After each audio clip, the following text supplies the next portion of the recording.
something, that mean, oh, Jacqueline, that's okay. I get it. That's okay. Nothing No personal. worries. No worries. No, it's good to good to always good to see your faces, and if you're if you're not wanting to be on camera, then that's all good too.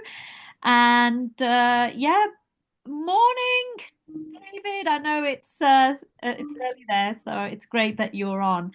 So the way these sessions work, every 2 weeks, as I was just saying, as we press that record button, they are standalone sessions. That means that it's meeting you where you are. So it's always a topical theme that you're building on. And that's how I've kind of created each of these sessions so that people have got questions. And if they want to go into certain areas, then of course we can have those conversations. We can always do that away from this conversation. So somebody might say, I'm not quite there. Can we talk about this? And that could be done. And I want you to all kind of share what you're doing. Some of you have, hi Key. Some of you have already created your GPTs. So before I go into sharing my slides, because like I always find as a visual learner myself, I like to hear and see. So it helps me understand and also get sort of practical insights. And I'm happy to kind of share what I've been doing behind the scenes so you can see what I'm actually doing as well. So in terms of in terms of today, just want to double check how many of you can raise your hands or you can say yes in the chat. How many of you have actually created your own GPTs already? All I need is a yes or a no. So it gives me a sense of where people are. So we got Sharita has created GPT. Charlotte, lovely, you've created one or two. So I think people, when they've created one, the chances are they've created many more. And that's what I'm noticing with people that create it because they start seeing what's possible once you start creating these GPTs. And I'll give you examples of case studies where people have actually used GPTs and what we can do with having GPTs kind of readily, it's how we then upload our knowledge into them. We go under the hood a little bit more. We did that with the challenge. Some people were at the challenge. And Charlotte, did I miss that? Let me just see. Oops, I haven't actually created my own. Oh, okay, that's all right. That's okay. So what I'm hearing there then is that you are using GPT but not created your own. That's okay. So you have understanding of what sort of that environment of the GPT environment, and we'll talk a little bit about kind of there are obviously many LLM tools out there. And the one I keep leaning towards is GPT precisely for that reason, precisely for the reason that we can create our own GPT. So the power of having your own GPTs is huge. And I'll go into a little bit more on that. And as we go through, thank you, David, beautiful messages.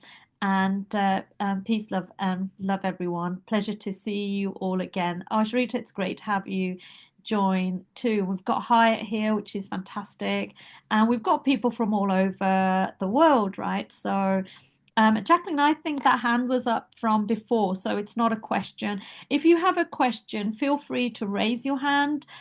And mute. I'm happy with that. I want questions. It helps all of us. I always find if you have a question, the chances are that it will help other people too, right? Kind of thinking about or examples of how we can use GPT. So I'm gonna share my slides. Before we do that, is there any kind of burning questions? So as I'm going through the content today, I'm mindful of that question you may have. Is there a burning question about GPT that we can address while we're in this live call? I use it all the time, so I may not be able to help. If I can't, then surely someone else here can, and we're all here to learn and grow together. So, I Dave, have a question, Bally. Sorry. yeah, sure. When you say create your own GPT, what do you mean? Because I've been using ChatGPT to ask questions and create documents and content that I want to use. When you say create your own GPT, what are you referring to? Is that different to using it and prompting it? Yes, it's different to actually using it and prompting it in the general chat.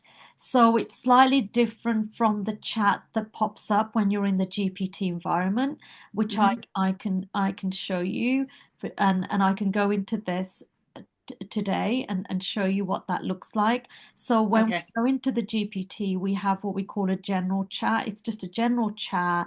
It is Hmm. an open chat. That means that it has access to I mean, you have billions, like there's so much information there, but still, in one of the trainings yesterday, I was talking to a group about how, the GPTs have come with their pre-trained stuff, so it's general. So what it does, if you like, it kind of fills the gaps where it thinks, and it sort of kind of makes assumptions basically on what the next thing will be. Hmm. So when we're creating our own GPTs, we can actually then have more control on how it outputs. So there's a difference between when we have a general chat to kind of having very bespoke GPTs that we can create. So the power actually is in actually creating our own GPTs. And I'll go through some examples of how that can be done. Yeah, so it is different. And yes, it will. I did a in fact, what I can do, I can share this guide with all of you actually, is I created a guide on, in fact, I'll do it towards the end of today, and it's a free guide and it talks through the memory features in the GPT environment. So the memory features means like the different layers of memory where we go into the settings. We did this in the challenge. So Kathy will recall when we went into the challenge and we were doing kind of setting the memory in that space. And then when we went into creating the GPT, so what I call the overarching memory, and then you've got segments within the chats, which are the threads, and then you have your own GPT. So actually, it's quite, I mean, it's an interesting space when we think about it's almost like this space where there's a lot we can do. And what I find is people jump between a lot of different LLM tools. That's all very well, but just understanding the one tool can do quite a lot and what it can do. So to kind of, and so if it's always like a starting point, this is good for this, and then other tools may be good for, images, image creation, writing. Claude's really good for writing. So some writers, like the coach Sharita, I think she's a writer as well. I know Kathy's written a book, or few, right? Don't know how many, Kathy, you've written, but I know you've written one more recently, Charlotte too. So there'll be writers within our group. David, you had your hand up, so I'm going to ask you, and this is a really good question because that will then, of course, get others thinking, oh, so she's talking about something different to just GPT. Yeah, I'm interested in, well, a couple of things. Number one, how the credits work. Um, and number two, when you're creating your own chat GPT, how do you actually program that? For example, I have a sales course on persuasive questioning, and I want to embed that into my chat GPT, and I'm not quite sure how to go about doing that. Or any specific application where you're trying to reach out and get customers to buy your products, for Hmm. example, Yeah. whether it be coaching or e-commerce, whatever it happens to be, insurance. I don't know if that question is totally as clear as mud or what. It's super clear. It's super clear. Thank you for asking that question because some people here will have created their own GPTs, and Coach Sharita has, and others perhaps have been using GPT. Kind of when we talk about GPT, we just mean Chat GPT, which is owned by OpenAI, which is the company. Then within that, they have they have other products, but that one product is Chat GPT, right? And within Chat GPT, that environment, when we open ChatGPT.com, sometimes it gets confusing. If anyone's confused about that, let me know because when, this has been because I've started using it a lot, other people might go, actually, which one am I using? Is it why are people talking about OpenAI? But we're actually going into ChatGPT.com, right? When we're accessing our ChatGPTs. So what you're talking to David, is about having like, how do I actually go through the process of actually creating my own customized GPT? So Yes. what is it that I need to do when I create the GPT? So yeah, I can sort of show some of those ways of doing it. There's nuances, there's things that we can do that we won't cover that obviously in this session, but there are things we can do certainly. And I would encourage everyone to kind of create their own GPTs because there's such power in having those. And but it's a valid question, absolutely. How do I create it when I've got all this content and I want to have this content in one space that then I can evoke it in conversation? And that's where the power comes in having your own GPTs. And so when we create our GPTs, I'm going to go through a few points now. Hopefully, it will get you thinking about, okay, now I know this, I can start using it. It's like anything, like when we're using something, it's a little bit like we're going to test it out and we're going to know kind of how it's working. Coach Sharita, hi, you've got a question too. I don't have a question. I actually have a comment Yeah, on how I'm actually using the GPT. yeah. I have a company and we do like government contracting, right? And when they send out the request for it's called an RFP or a request for a proposal, right? It's extremely it's a lot of information. It's pages and pages of information, and you need to be able to dissect them. So myself and someone else that works with me, we're creating this GPT to actually extract the most pertinent information that we need so that we don't have to sit there and read those proposals because it's very time consuming. And it's just absolutely amazing how much more productive we can be because we're able to stick that document into there and tell it, extract what we need, give it to us in a table, everything, like how many people we would need to employ for it. It can even down to, asking it how to price everything. It's just amazing. Everybody, you got to do it. It's so good. It's really good. Oh, I love it. Thank you for sharing that, Sharita. And once it's out of the box and you can see what it's capable of, it's kind of still blows your mind, right? Because it's so like remarkable. And I find this every single day. It's almost like, wow, like it can really do that. It can go through realms of documentation that would have taken us days or hours. I would have had to hire someone to actually extract those key pertinent points, as you pointed out. But nonetheless, not even that, but it can actually produce like graphs and, like a visual output from that. It's just incredible. And of course, any of these tools, anything we use, as experts, we will always double check that. And I love that share. So it will encourage others to start thinking about doing that for themselves because leveraging these tools is to speed things up and being able to serve more clients, but also then say, well, I've spent hours doing this, right? It doesn't make sense to kind of it's like when we think of like when we went from horses to cars, right? People were like, okay, well, why would you like from foot horse to cars? Like we would take a car, right? And then we want to get there quicker. Of course we do. And we want to have things that are going to be, efficient and do the thing that we want it to do. And so precisely what we'll be talking about today. So Coach Rita, it's thank you for sharing that. And that's where the power comes in when we use these tools. And this is how we learn, right? By sharing, because that golden nugget will land for someone and who will have lots of documentation going, oh my gosh, what have I been doing? I'm still kind of using Word and I'm going into that Word document. I'm still downloading or I'm printing these things off and I'm still going through these things when I can all I need is to extrapolate some info from that, and then I can generate a report. I can give this to a client. I can, from a client, I can actually create slides from that and so forth. So there's so much more. And so that it is phenomenal. So I'm going to share my slides and let me see, someone else has joined. So I'm just going to double check who. Oh, hi, you had a question, did you? Yes. Hi, Bally. Hi, Oh, everyone. Can you hear me? yes, we can hear you. Yeah, thank you so much, Bally, for inviting me to join these bi-weekly meetings. Very interesting. Bally, I have a question, maybe a question for, for the dummies. When we use ChatGPT on the chatgpt.com, so there are these two options.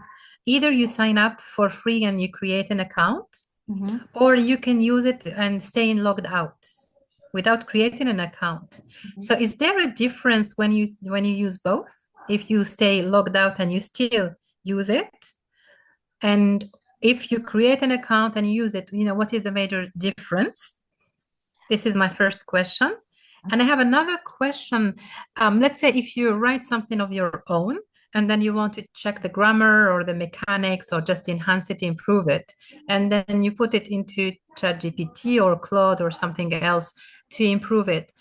Once you have the final output, will it be considered as AI generated or not? So this is always a question, because sometimes if I want to use it to check, a piece I've written or something, I'm afraid if it enhances it, will it be considered later on as AI generated, although it was mine? The first version is mine and the ideas are mine, or not? Mm-hmm. So it's always this two things that I think about. Thank you. Yeah, it's a really good question. I've had people that have actually written materials, and they've actually produced materials without using GPTs or any LLM models. And what's happened, and this has been done by assessors or their teachers, these are they've come back and said, no, this is GPT generated. And it seems like, well, if it's good, then it's got to be GPT generated. Well, that's not the case. Or, that's the way that person wrote. So there is that. I mean, it's like anything. If it's your ideas, if it's the words, it's like it's almost like I have this knowledge and I've used a tool to help me, then I know how to do the thing that I'm asking it to do. As long as that's kind of what I would say. It's still yours. And it's only when we start kind of almost using it verbatim, then it becomes like the GPT. Because if it's yours and you're inputting it and you're adding, those connectors or any, kind of, adding words, or you're adding, perhaps changing pronouns, that type of thing, it's still yours, right? So the ideas are yours, and then it is yours. But it's a really, it's a great question. I wrote an article about sort of and did some research on people who are authors, and the research was looking at does, when we're an author, we've got ideation, we're putting things together, is our message being then, is it no longer mine? Can I then say I'm the author of this, or is it someone else's? How does it dilute what I'm saying? But as long in essence it's saying what you want it to say, and then you're the chief editor. Like I always say, you, at the end of the day, you are the person that would sign that off. And the other question you asked about the free without signing in, or with signing into the GPT. Now, sometimes what they will do with any of these models, they'll give you some capabilities that are limited when you don't sign in. And what it then will do is it'll get you to prompt to sign in, so it won't give you its full, if you like, features, even with the free version. And so with the free version, you don't have the other things like create your own customized GPTs necessarily. But what you do, you still have a lot even within with the free version. So it just means that it may not, and it's something to check actually, because it might be that your conversations are not being saved, and you may not want them to be saved, right? The history. So something that came up, what does it mean? Does it save the history? What if, and I will share something with you about kind of turning that history off. So you don't want it to kind of assume that behavior every time. So for example, if you're serving different clients, you may have different clients that you're working with. You want then you don't want the tool to assume, or the AI a tool. I call mine Spark because it's kind of a bit sparky. It's like, I was like, okay, what shall I give it a name, right? So the tool may just assume a certain behavior, but say if you have different clients and they have different needs, then you may want to turn that memory component off. And as I promised, I will definitely give you that document, and it's a free document, and you can have a look at that PDF and see how you're using the memory, how you may be able to toggle that off, on and off, that type of thing. That when Thank you.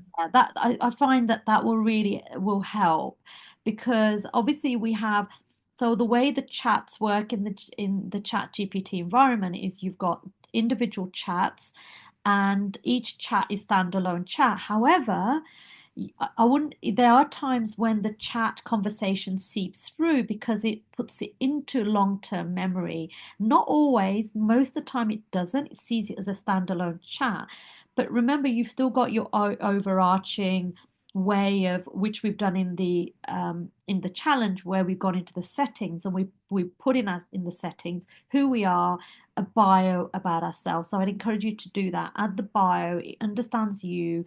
And then, of course, you can't do that without logging in and in the email without kind of putting that bio component.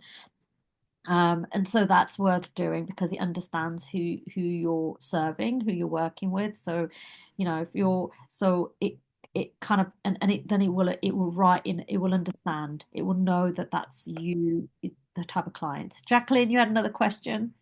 So would that be the first step to personalizing and creating your own GPT, writing your bio and stuff? Yeah, first step I would do is I would get a GPT.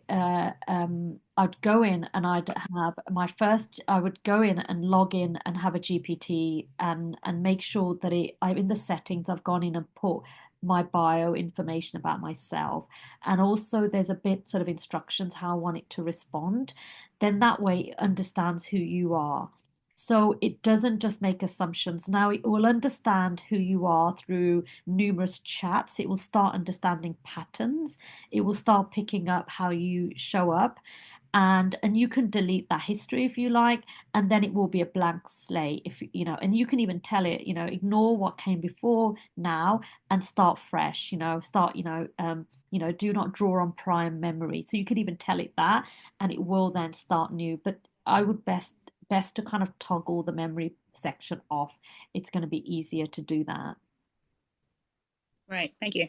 Yeah. So, okay, so we're going to go into the session, and always I like to go through slides. I'm doing it slightly different today in the sense that when I was using slideshow, I wasn't able to see the chat. So I hope I can still see the chat, which is great. So if you have any questions, you can pop them in the chat or just feel free to unmute and ask questions. So today's session, as we know, these are every two weeks. And this matters because when we're thinking about driving results, we want to make sure that we've got a clear purpose in mind. So once we know why we're doing the thing we want it to do, just clarity is paramount. So once we have that, then it just makes things easier. So why are we doing this, right? So what's the purpose of my GPT? And what type of outputs am I looking for? So that will be kind of an overarching thing to think about.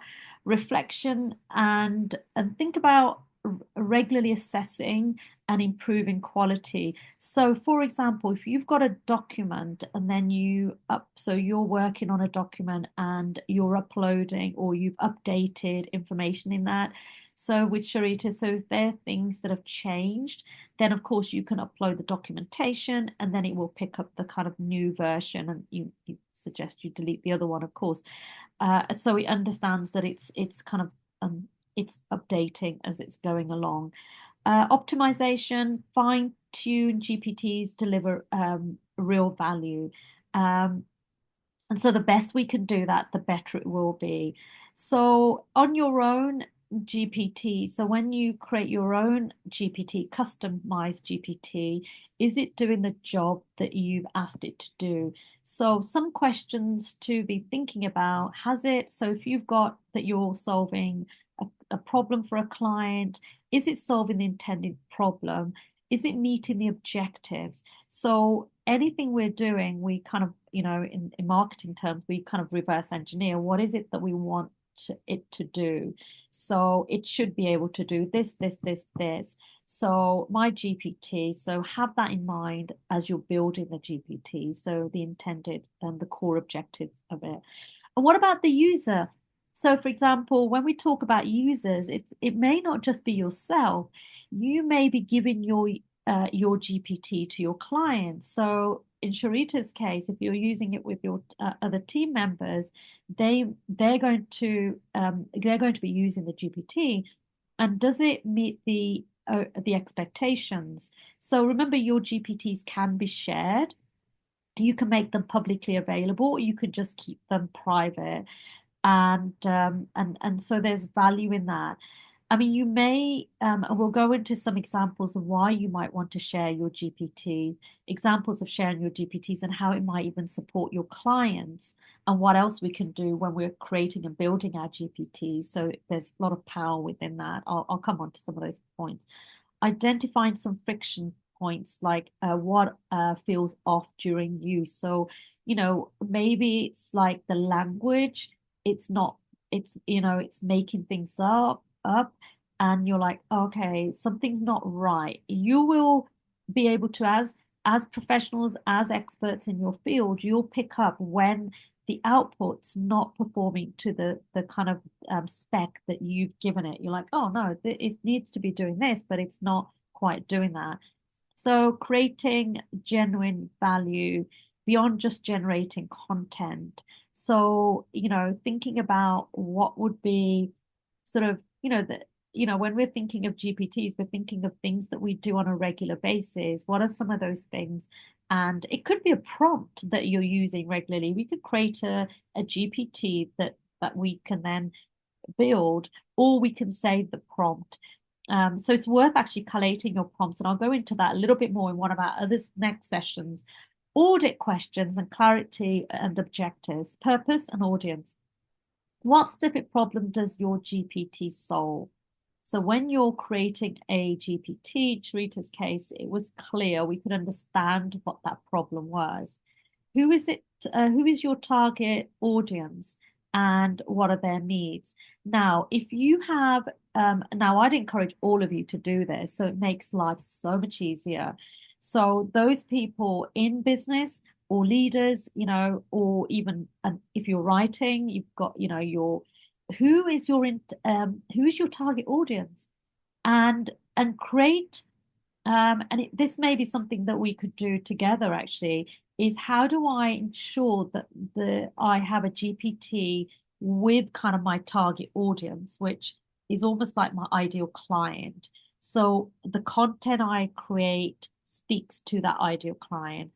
The way I compose my emails speaks to that client. So it kind of almost has at the forefront and understands that's who my ideal client is. And so once we have that, there's power in doing that. So it just ensures that we're aligning our messaging. Because remember, these LLMs are about messaging and about communication. So, just kind of thinking about that. I've just went over because I just want to see if anyone's got any questions. Sorry, let me go back. Is everything clear at the moment? So yeah, let me know, or feel free to unmute. Success metrics. How will you measure your GPT is effective? And what are some of the non-negotiable features versus enhancements? So, we've got some of these features. It does really good things, but there's some. Jacqueline has a question. Jacqueline, you have a question? Sorry, I didn't mean to interrupt. I No. wanted to, as you're going, it just seems obvious that for several projects, one can create a number of GPTs. Yeah. Okay. Yeah. Okay. Absolutely. Yeah. So you could have different GPTs functioning, doing different things. And I'll show you what I'll show you Okay. what I've done. Yeah. So you could, for example, have a GPT, which is your ideal client, right? Your ideal client is the information, and as much information you could give the GPT kind of understands who the ideal client is. Now you may have, so if you're, for example, if you have you're an agency, you may have different client, like you've obviously got a client that you serve, but their needs vary. So then we would have ways of creating GPTs that are different for certain needs that, people who you're serving. So if you're serving kind of so if you've got one specific client, so I would always say if you're starting out, then do one for one and kind of have that and test it out, you know. How will you measure what are some of the non-negotiables? You know, like, okay, I'd rather it equality, it gives me shorter responses. I don't need it to kind of do all this stuff. Remember the outputs. I think something that David was alluding towards is like sort of like how much output or content, or sometimes they refer to in this space tokens, and it's just parts of speech, if you like. Or it might be, so rather than counting characters, it kind of counts tokens, and that just means it could be punctuation. It kind of it counts in how many tokens you have. So it's about 115 tokens for about 100 characters, something like that.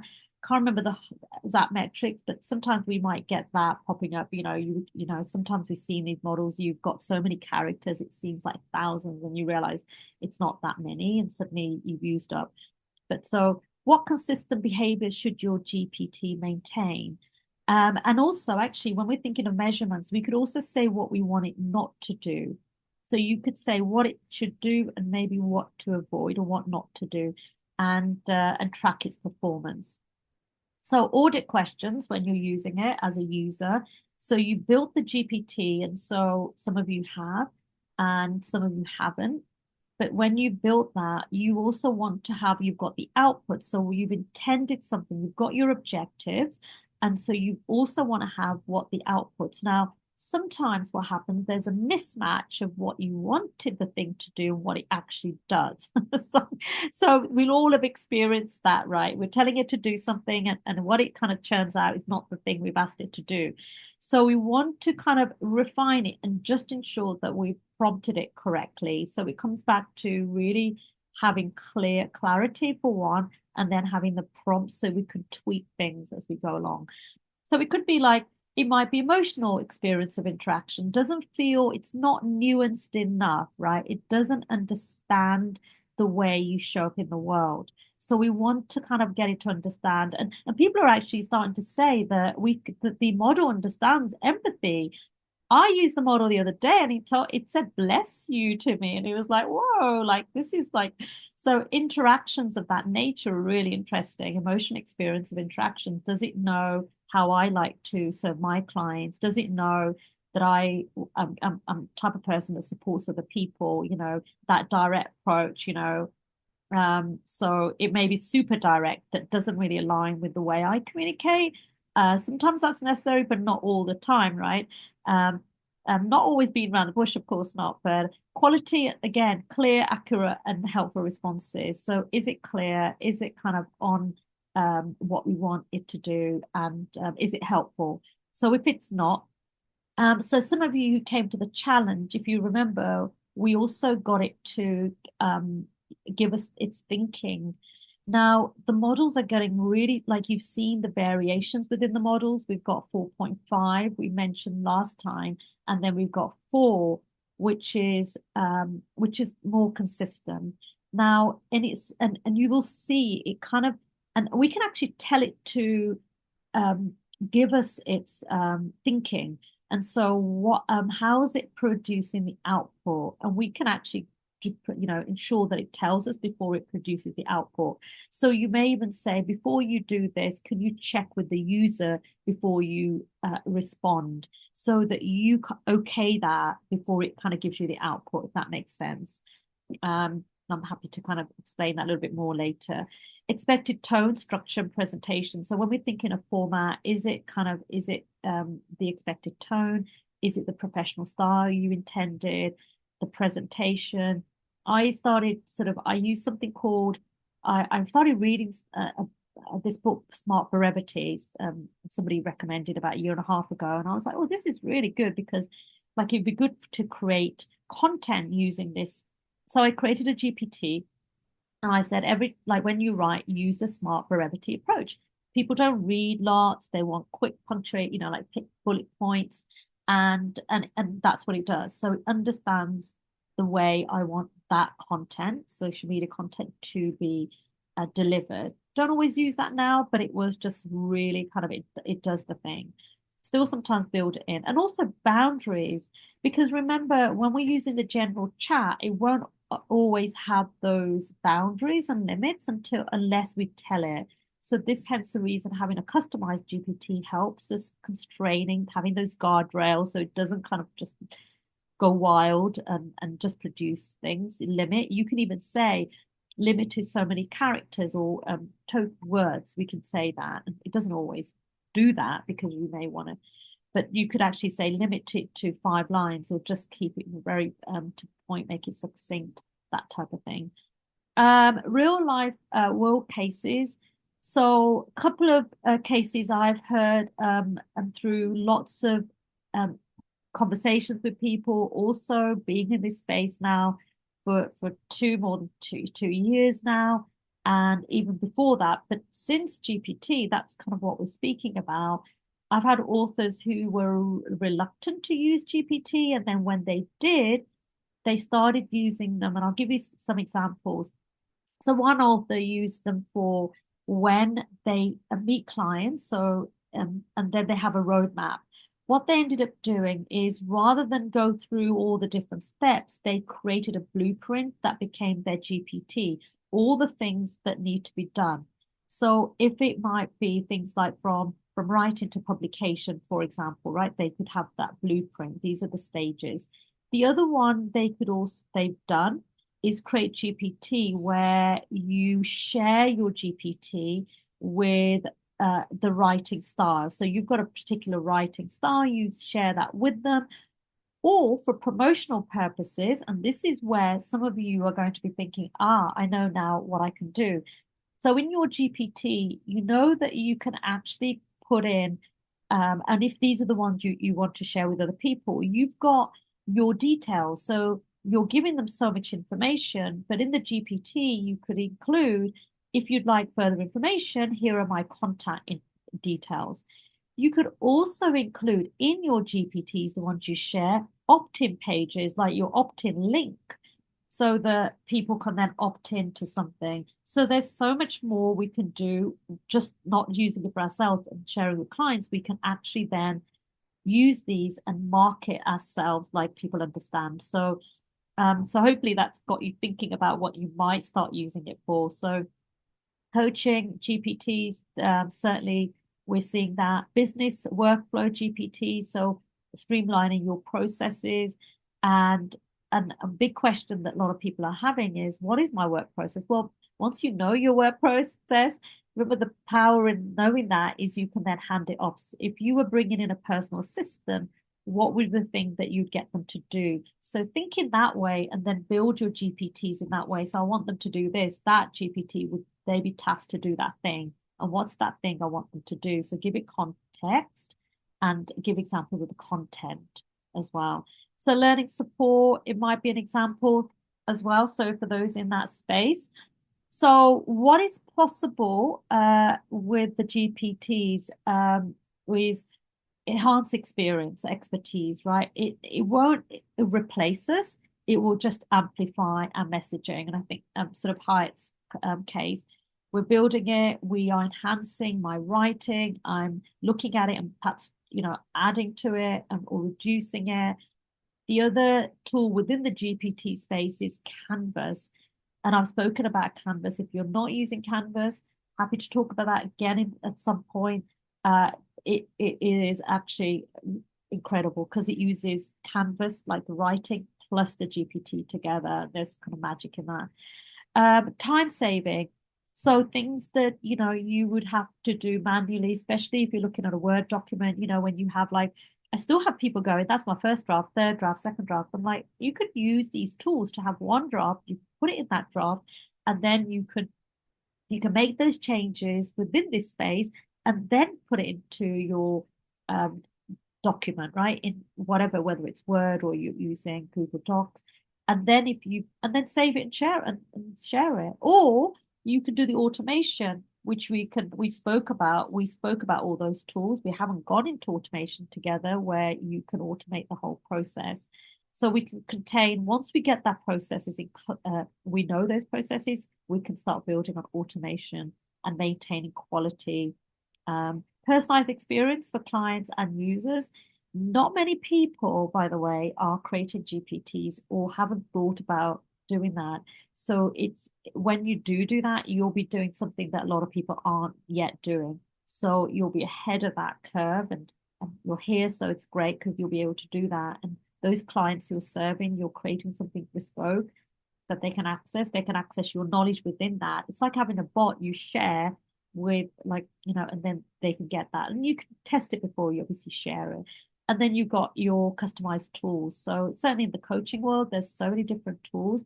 I've actually created one for some of the coaching tools that I can have happy to kind of show some of the examples here. But so hopefully it's given you some things to think about. Let's optimize together. Let's think about the self-assessment, reflecting on some of those today's questions, and thinking about how we will share. And I'm going to show you what can be possible in that space. Before I do that, what are some of the things coming up for you as I was speaking? I'd love to share. I've got someone on the iPad. So any kind of questions before I move on to any thoughts as you're going through that? You're thinking, okay, if I'm thinking of putting my details in that, what that might look like, or shall I continue? Jacqueline, you've got another question. Sorry. No, it's great. No, it's great. I love questions. So it's you mentioned Canvas. What do you mean? Do you mean Canva? Canva with an A at the end, or there's another tool called Canvas? Yeah, Canvas is in GPT, and I'll show you that in that space. It's a really good question. Yeah, so obviously you've got Canva where we're creating visuals, that type of thing. But yes. So this is actually in the GPT environment. Okay.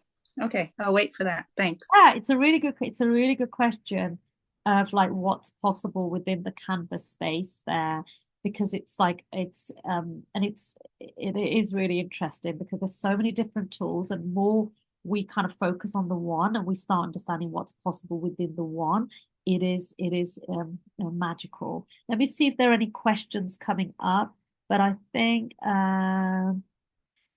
okay, log in, your history saved. Yes, so thank you, Kathy. So we're gonna, like, what I'll do is I'll go in and share my space here, and hopefully you can see. I'm gonna actually I'll share with you now because I just wanted to make sure I'm actually in my GPT space.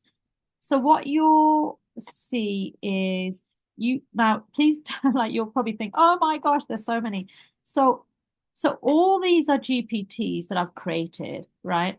And they all have different functions. This one was given to me through mentors. Actually, I got introduced through another mentor I was training with who's a programmer, and he invited me to join a group called Amy and Ken, and they shared their Roscoe GPT. So when I was saying you can share these GPTs, so what I end up doing, so Jacqueline, when you go in, what you're going to see is the chat box, chat here, right? So we've got this side, we can close this, or we can open the slide door here. And so the other thing so we can go into the chat by simply, we can search chats here. If there's certain chats you've got, we can start a new chat, which will create a new chat in this window. This has gone into 4.5, and if we want to go into, so you can see within this particular model, we've got many different models of the GPT. So the most frequent one is 4. So if you're there, great. Now, with the free version higher, I'm not sure if you have 4.5. It's got the research preview option there, but it's worth checking. And as these models are getting more competitive, you're going to see likes of GPT, and hence the reason I've continued with this, and I can build the GPTs, customized GPTs in this environment. Now, what you'll find is with other versions like Claude, you've got projects slightly different. The functionalities are different also. One of the magical things I love with having, say, a GPT like this is, say, for example, when I talk about my ideal client. So if I go into something like this, now it will, oh, it's still, no, it's gone into Zoro. That's not what I wanted.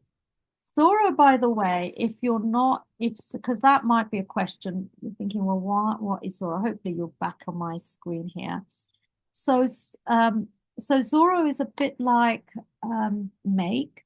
It connects your GPTs to kind of external, if you like. You connect it with APIs and you've got a workflow. So something like make.com we covered the time before. So, for example, if I want to use, let's have a look. I want the phrase refine GPT. So if I go into clicking on that, it will give me, when we create the GPTs, I give it a name, of course. You can then, of course, it's created by myself, by company leaderized. Then I can say what it does. So I give it kind of a thing on the tin, right? And its role is to do this. The one thing that you can't do with other models, not that I know of, and things change, is when you go into at, you can actually at core. So if I'm using this, so if I want to go into this, it should work. I can evoke other GPTs in conversation. So, for example, if I'm using so I'm writing something and I'm refining the phrases, and I want to get rid of the idea behind was some of the terminology. This was created such a long time ago, and actually still pertinent because a lot of the language was so GPT-ish that it was just kind of I needed it to be more relatable and readable, and so I was getting it to get rid of some of those cliches. And so I wanted to phrase refiner GPT. So I was like, okay, now this is me, clean up this, get rid of some of that jargon. And what I can do is you can see I've actually created one with my coaching paperwork. And this isn't, by the way, so I did a session yesterday about ethics. Now, this is paperwork. In other words, this is like my offer. It's got my contract template, not signed stuff, but it's got the paperwork, as Sharita was mentioning, things that will save time. And then I can actually fill that document in using Canvas. I can put it, I don't mean confidential information. It might be the time. It might be the date we start. And then I can download that and share it with a client. And it will save me time rather than sort of having to then add, change things. It's got my company kind of information on it. So it does, so I can evoke other GPTs in conversation, which I can't do in other models. So I'm having a chat. If I'm in this chat, I'm just having a general chat. If I'm then using my GPTs here, then I can evoke these and I can go into a little bit more into this at another time where we can use live examples. What you're going to see here, you can upload files. You can do some web search. Remember, this wasn't available. This is all kind of changing. Then you've got the deep research. So if you're doing some form of comparative analysis, and this is where, Jacqueline, where you would access Canvas. So this is where you have a collaborative writing document here.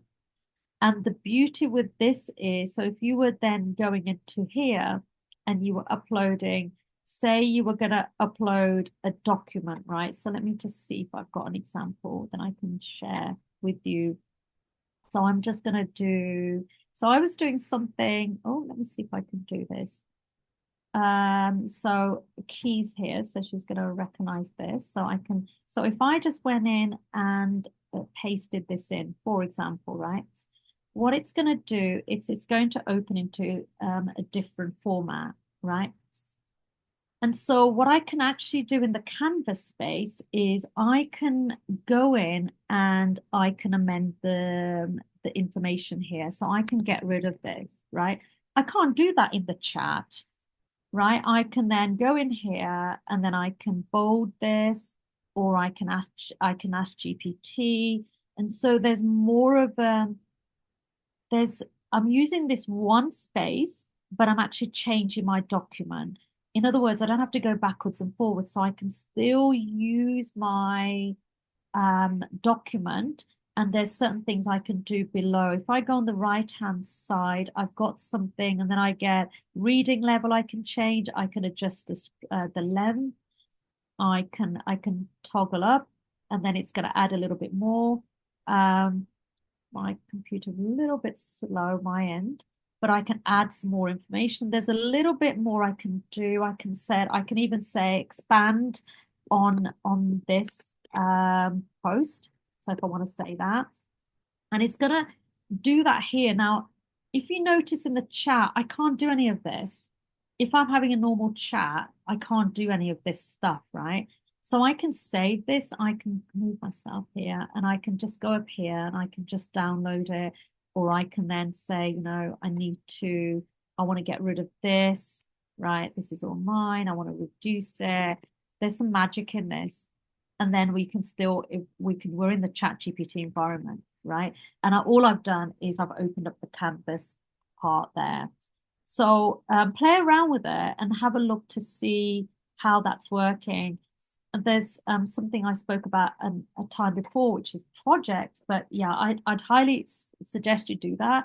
And then, so for example, if you've got like a template you're changing, you can upload that document, you can make adjustments to it, you can add. So if you want to update it, you want to put, so this, for April 2025, and, and then you want to download it, and then you can save it and so forth. You can do it that way. So there's so much you can do, but you can actually then use GPT, that you can chat with GPT and make changes in your document, and they sit side by side. And that's kind of, it is magical. I find it really helpful. Any kind of questions around what we've covered? There's like, so I know that Keith's really good to see you on. Has he got you thinking about, I missed the challenge. Is there a replay available? There may be one of the sessions there, but the challenge was a while back, David. It was a while back. What are you taking away from what I've covered, and what are some of the things you're thinking about? You're thinking about your own work, and perhaps we can have some examples of a GPT that you will create, perhaps even another one for others who have done it. I believe if you log your history is saved, for you. Yeah, that's a really good point, actually. I'm going to share something with that. Hopefully it's got you thinking. I think quiet is good because it's got you thinking. I think that's probably what's happened. You're like, oh my goodness, like, oh, I could do this with it. Has it got you thinking about that? So yeah, absolutely, Kathy. I need to start using Canvas. Oh my goodness, once you start using it, you're going to be able to change things so quickly that you're kind of it'll be, I'd love to hear your feedback on that once you start using it. And is anyone here from the AI ethics session that we did yesterday? It'd be great to hear. If anyone is, I'd love to see if they're here. Yeah, like that would be fantastic. So if you've got like a template or you're uploading, I'm going to share something with you, and this is more about memory. So we haven't obviously gone in today on building. This is a free document on using the memory feature on the GPT space, so that when you're looking at those chats, the conversation that Sharita said, maybe you're turning that off. So for example, if you go in into your GPT space, let me just see. I just need to come out of it first and get my GPT back on. Let me show you what you would do, some of the things that you're able to do.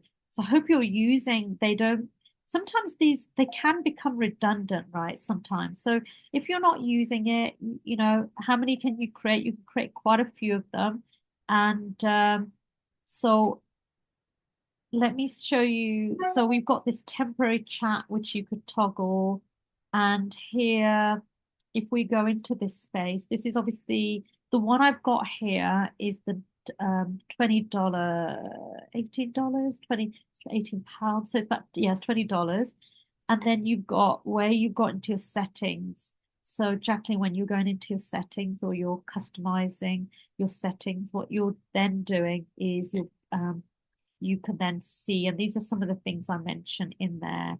So you can, when you delete the chats, you can delete it here. You've got some of the data control, and something, the question that came up yesterday, and so that's what I was asking if anyone's here, was, is the model, is it being trained on your behavior? Well, OpenAI have said that it's not being trained on how we're behaving, how we're kind of showing up in the world. And so this is what they've said, right?